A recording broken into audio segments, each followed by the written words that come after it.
Hello, you wonderful people, and welcome to another episode of Crime Centric. This being a show where I talk about TV shows that are crime dramas. For today's episode, I'm going to talk about Dark Winds, Season 3, Episode 4. A lot of really interesting things went down in this episode, so let's break it down. So, picking up where the last episode left off, we catch up with Halsey as he's making his escape. The first person he calls is like AGS Industries, which then connects him to Budge. And it's like, hey, I want you to know I've taken care of everything. Nothing will ever lead back to you. Just let Mr. Spencer know. Then Budge is like, yeah, good luck with you. Just immediately hang up. That's the only thing he said. So that is a question, like, who's the scarier amongst them? Is it Budge? Because Budge seems pretty scary, but the thing is, we don't know enough about Tom, so Tom might be despicable in his own way. It might be a thing of Tom has never gotten his hands directly dirty. Like, I don't know if it's Budge or someone else has always been kind of his fix-it person. Who knows? Budge might be a recent fix-it person, but it could also just be like he's always been his fixer person. But yeah,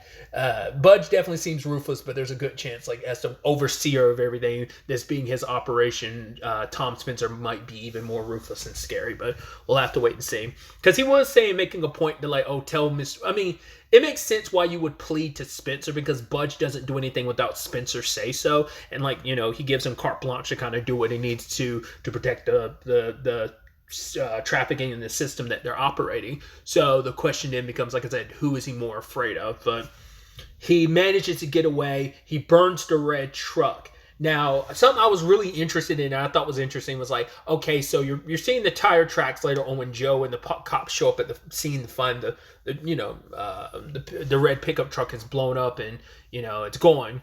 But he looked at the trail of like the tire tracks, and he got samples of the soil, and I was like, what are you gonna do with that? And then later on, he compared and contrasted what was in the like tire to like what he had on hand, just to make sure it was like the same dirt. I was like, okay. I just didn't know what he was doing. Like, what other... I guess that should have been clear, but I just wasn't 100% sure what he was doing with that, carrying it around.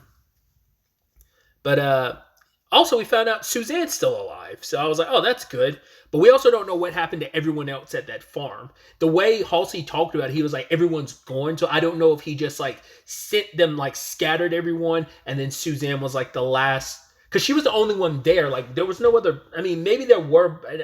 I feel like they would have made more of a point of it if there was all those dead bodies or something. So I'm like, either he... Because he moved the product and stuff like that, but also the people. So like, it could be a thing of he had like all the people there transporting like wherever he moved all the drugs to and stuff. Maybe that's where... And Suzanne, he must have found out that she talked to Joe, and that's why he did what he did. Or maybe she confronted him after her conversation with... You know, Joe, as when she confronted him, who knows? But at the very least, she's alive. We just don't know where everyone else is. But she ends up pointing Joe in the right direction. And I was curious to see how Joe was going to handle that. Because the moment he saw the car and we see Halsey's like watching him, it's like, okay, good. But my problem immediately was when he got in the car, I was like, he's got the shotgun. He's literally got his shotgun riding shotgun. So I was like, that's going to be a problem, because if it turns into a gunfight, there's a good chance he's going to get killed before he can get any answers. But Joe crashed into his car, because I didn't know if Joe was just going to pop up out of nowhere and confront him or follow him somewhere. But luckily arrested him. Now he claims he has nothing to do with Ernesto's death, which I do believe him. We still don't know where George is. Is George right? The other kid. I kept saying his name in this episode. I can't remember. I believe so. But we still have no idea where he is, because obviously he was taken. So the question is like, well, is his body somewhere out there? Or is it a thing of he was taken because it's just a matter of fact they're trying to find out how much this kid knew and what he knew. And so it's like, last thing you want is to be dropping another body, leaving another trail, so you're holding on to him for leverage or something. I don't know, but... He makes it clear, I mean, even though he was denying, like, I have no connection to Tom Spencer, which we'll talk about in a bit, or any of that stuff. I wasn't doing any drugs. Like, I don't know what you're talking about. But then ultimately being like, I had nothing to do with that kid's death.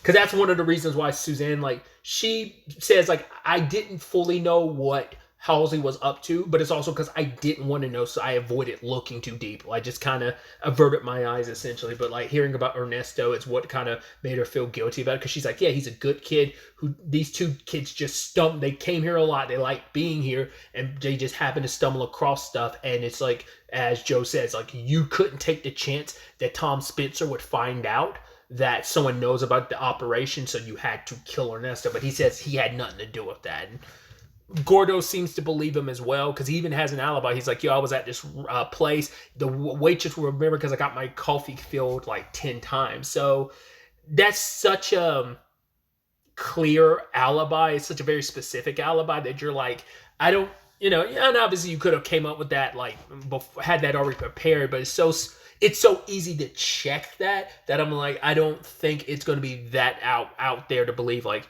so I'm assuming I think he was probably off doing that, and it was most likely Butch who went off and dealt with Ernesto.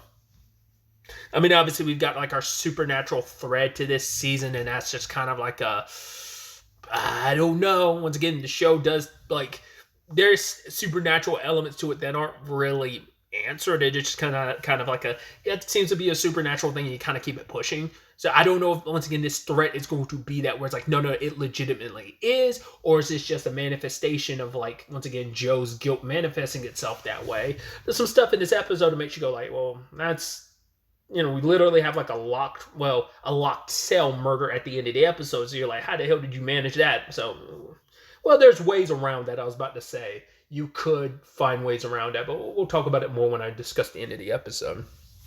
Because the other angle to this is picking up things with Bernadette, because she got called by Cheed, who lets her know, like, yo, there was a photo of you. Specifically, it was your Border Patrol photo. So the only way that this only reason why Halsey and them would have that if someone in that office gave them a photo or a copy of that photo. And so now it's like, who do you trust? My immediate thought was, well, it's got to be your boss. But then the question then becomes, well, who does Bernadette trust? Does she trust kind of the person, her person that she's staying with, her partner that she's staying with, or Ivan? Even though you guys have kind of gotten close and you're catching feelings, he obviously likes you and you like him. But it's like, who can you trust? And it's like, definitely don't trust your boss, because he's very, like, pro Tom Spencer, but that could just be him being like, this is how things are, and I'm playing along with it, while not. Once again, it's just a conversation of how much involvement, like, does her boss actually know what Tom is up to and then is looking the other way, and if not, like, also heavily involved with everything? Or is it just a situation of, no, I just want to like, just, get my slice of the pie, whatever that may be, monetarily, or whether it's just like he doesn't realize Tom is the monster that he is. There's a lot on that front and that element, but who do you trust? And she ends up telling her friend, which I'm like, it's probably because she's the one you ended up telling, there's a good chance she's going to be the one that ends up being the person you shouldn't have trusted. So I could see that being an issue, especially with her, like, keeping an eye on Bernie when she was talking to Chi, which I did not expect him to literally drive all the way up there. She's like, you went 8 hours out of your way. He's like, more like 6, lead foot and all that. So, yeah, my money's mainly on her now. I still got, some percentage on, like, her boss, but I'm also keeping my options open for Ivan too, because it's like, well, it feels like the most poetic irony of starting a new life, and the first guy you kind of finally open up to, and there's something there, he ends up being kind of a bad guy. So, but like I said, I'm leaning more towards her friend, the person that she was kind of staying with. I feel like I thought they were staying together, because she wasn't there later on when Jim was staying there. So maybe they don't live. I thought they lived together. I thought that was like the whole point. Not unless she was staying with Bernadette, but I thought it was the other way around, where like Bernadette was staying with her. But maybe I'm misremembering or misconstruing that. But they're the ones who mainly ended up piecing things together, looking into AGS and obviously like some of the subsidiaries. And obviously it's like, they found out that like Halsey's farmland is owned by it, and so is Spencer Ranch and Spencer Oil. So it's all connected. So they're thinking like, right, one of the places that is not stateside that the trucks like delivered to and stuff, one of those places is in Mexico, Juarez specifically, and it's not too far from Spencer Ranch. So kind of connecting those dots there. So it's going to be, once again, there was the trafficking conversation, but it's like, no, maybe you were right about the trafficking, but it's not, it's drugs instead of people. But then once again, what about that woman and her child? What role did they play? Were they traffickers too, or like not traffickers, but being trafficked as well? That's what I'm still confused about, that angle to it. Because like what was their role in all of this? Like I said, not unless they were brought in as helpers, like the people who work at the ranch, like not unless that was supposed to be the reason behind that. And it's kind of like, we're going to give, using her daughter to their advantage, being like, yeah, you want a better life for your daughter. It's like, well, if you work for us and do this for us, you won't have to worry about that. You'll be kind of taken care of. Once again, the people that worked on a ranch, like that dude that Bernie talked to, like maybe last episode, was super cagey and really shut down, especially when she referenced pig and stuff. So, which goes back to my point of like, well, the pig's got to be like, right, it's a cop, right? That's still got to be what that is. Because like I said, that was my immediate thought. But then I was like, oh, maybe it had nothing to do with it, because I thought the symbol the girl had drawn was a badge, but she was drawing like Spencer, the logo for Spencer Ranch. So, and staying on that subject really quickly of just everything on the Border Patrol side of things, we do have the conversations between Bernadette and Chi, because he hasn't moved on, but she kind of has. And he even says later on, like, right, like, the fact is, I kind of figured like a new life for you. And because it's interesting, because they had this whole conversation about like running away or living, because it's like, oh, like, because he's like, yeah, Shorty's not too bad. She's like, really, the guy that was a bully and even stole your like family land, like, are you really gonna be okay with that? And it's like, because he's like, oh yeah, I pulled my trailer and I live near my mom's like house, and it's just like, oh good, but it's like, are you running from things or are you living? And then also she asked her the same thing, like, do you miss back home? Are you here? Are you hiding, or are you living?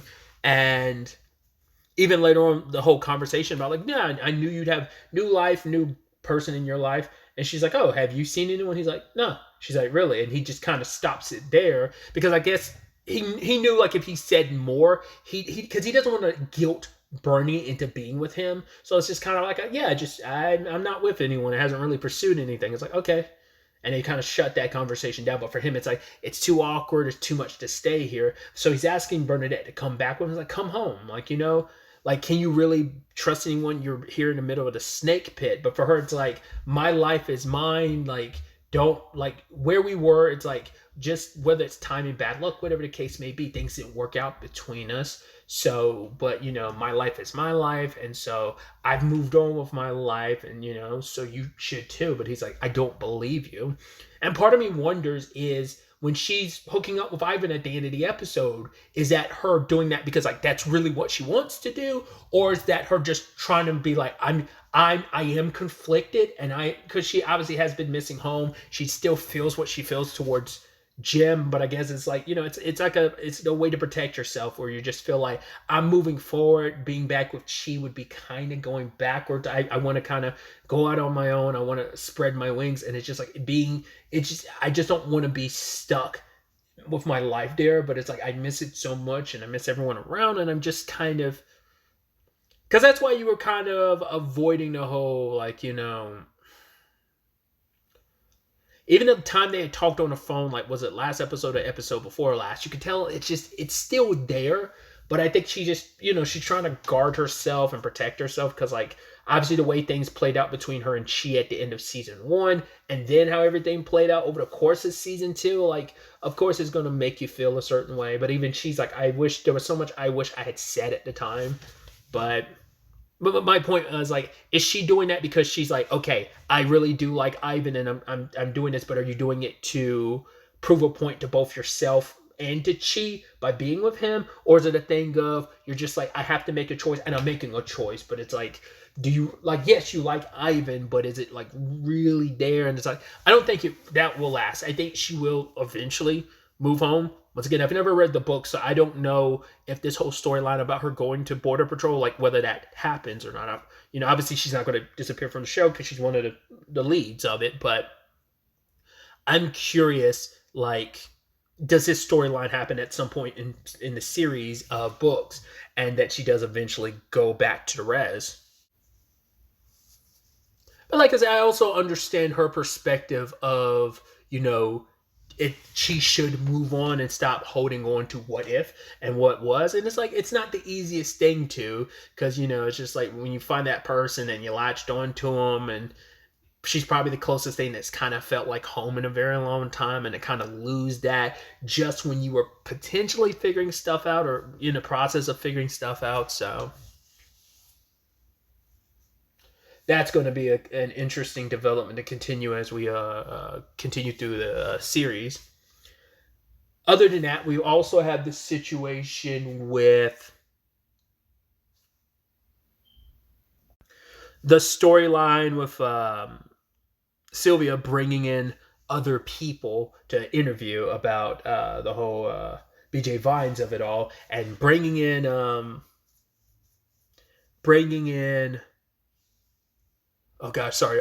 Leaphorn for the interviews. It's like, I need a translator. It's like, she's known it was Leaphorn for a while. She's had her suspicions. She doesn't have the evidence to back it up, and she's just screwing with him because it's like she's playing psychological warfare with a suspect, where it's like, yeah, you're going to make a mistake, and I want to see how you react. I want to see you sweat. So like especially because like moments throughout the entire interview with the sheep herder, you're just kind of like, yeah, you're looking guilty because you're pausing in between too much. You look guilty even though you're trying to hide your face, but it's like, as an FBI agent, she's probably seeing through a lot of that.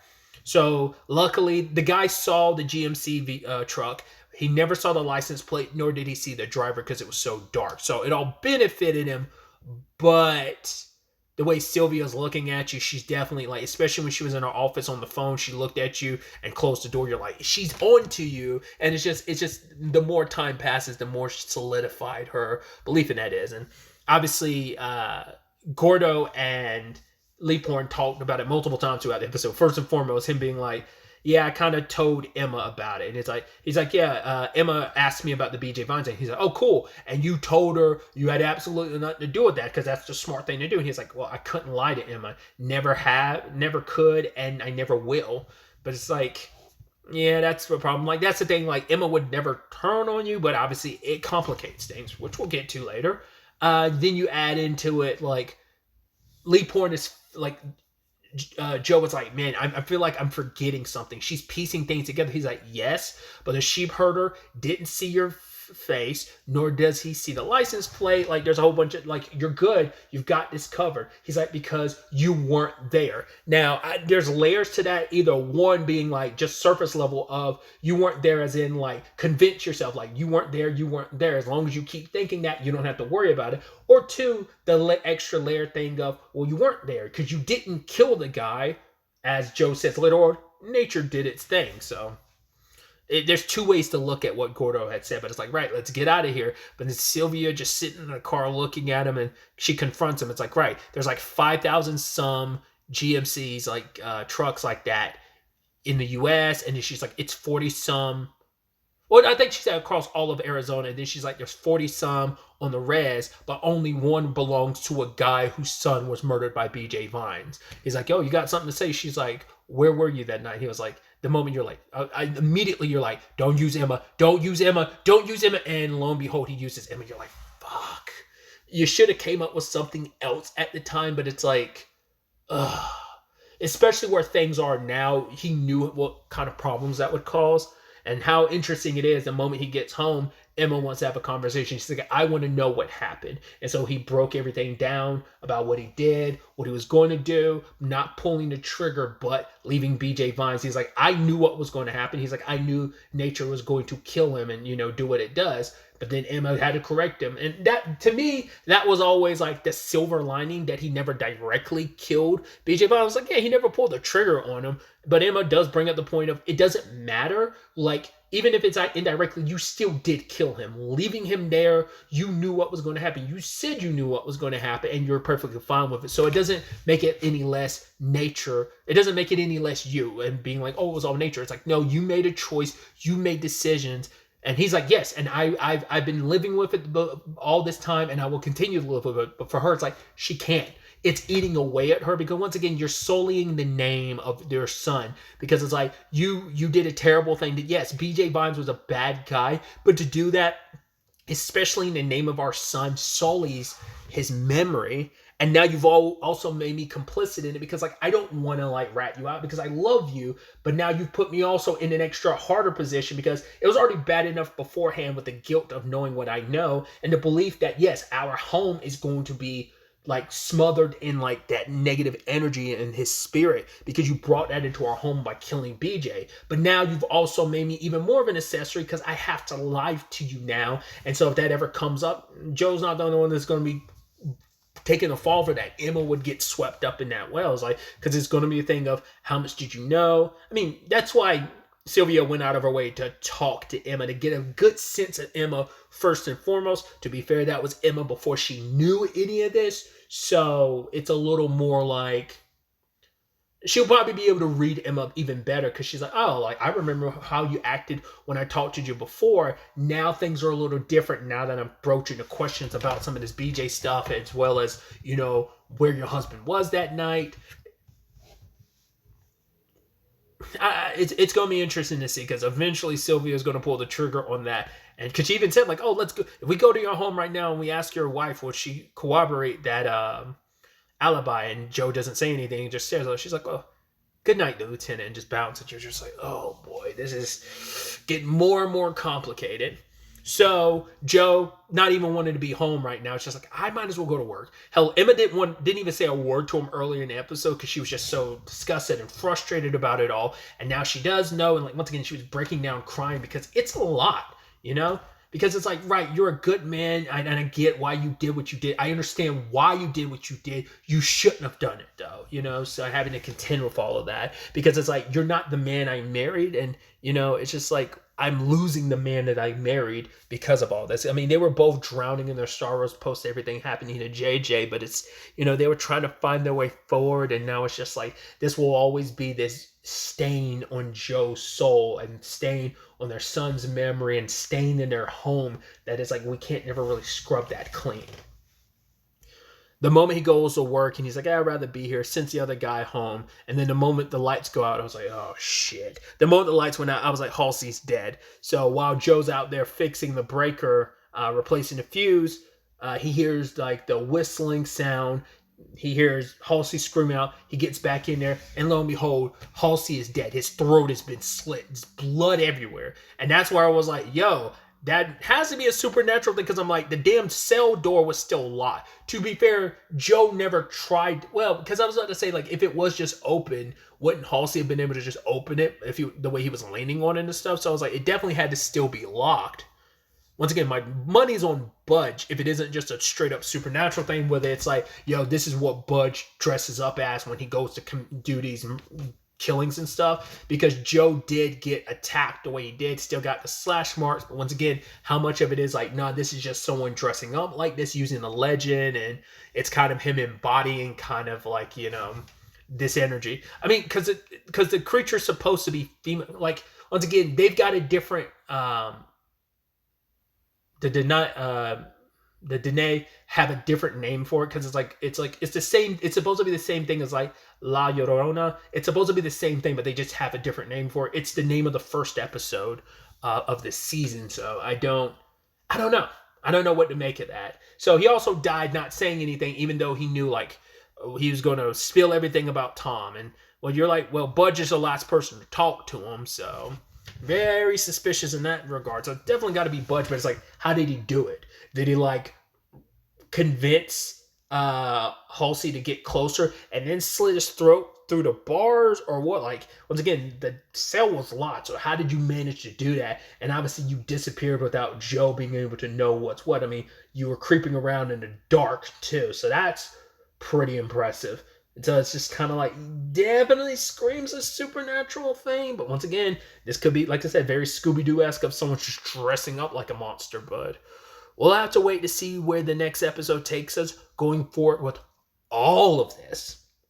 But really, that's all I want to talk about. Till the next time we meet, be happy, be safe, live life to the fullest, and enjoy it. Good day and goodbye.